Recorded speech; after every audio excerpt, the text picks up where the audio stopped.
తెలుగుదేశం పార్టీకి ఎమ్మెల్సీ మండలి deputy chairman జాకియా Khanam shock అయితే ఇచ్చారు. వైసీపీకి ఎమ్మెల్సీ పదవికి రాజీనామా చేసిన నేపథ్యంలో ఆమె టీడీపీలో చేరుతారని రాజకీయ వర్గాల్లో చర్చ జరిగింది. దీనికి కారణం లేకపోలేదు. మంత్రులు నారా లోకేష్, ఫరూక్ తదితరులతో ఆమె ఇప్పటికే పలు దఫాలు చర్చలు జరిపారు. ఇక టీడీపీలో చేరడమే ఆలస్యమని అనుకున్నారు అంతా. అందుకే మండలిలో వైసీపీ పక్ష నాయకుడు బొత్స సత్యనారాయణ తమ పార్టీతో జకియాకు ఎలాంటి సంబంధం లేదని తేల్చి చెప్పారు.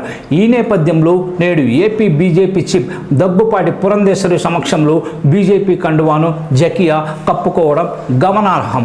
బీజేపీకి మైనారిటీలు వ్యతిరేకంగా ఉన్నారనే ప్రచారం నేపథ్యంలో ఎమ్మెల్సీ నిర్ణయం ముఖ్యంగా టీడీపీని షాక్ గురిచేసిందని చెప్పుకోవచ్చు. అన్నమయ్య జిల్లా రాయచోటి నియోజకవర్గానికి చెందిన జకియా బీజేపీలో చేరడం వల్ల ఎలాంటి ప్రయోజనం ఆశిస్తున్నారో తెలియడం లేదు. ఎందుకంటే జకియా మతానికి చెందిన ఏ ఒక్కరూ సిద్ధాంతరీత్యా బీజేపీకి బద్ద వ్యతిరేకులు. ఈ విషయం తెలిసి కూడా జకియా అకస్మాత్తుగా బీజేపీ కండవ కప్పుకోవడం చర్చనీయాంశమైంది. టీడీపీలో జకియా చేరుతుందని ఆమె అనుచరులు అనుకున్నారు. కానీ బీజేపీలో చేరడంతో వాళ్ళంతా తీవ్ర నిరుత్సాహానికి గురయ్యారు. బీజేపీలో చేరడానికి కారణం ఏంటో ఆమె చెబితేనే తెలుస్తుంది.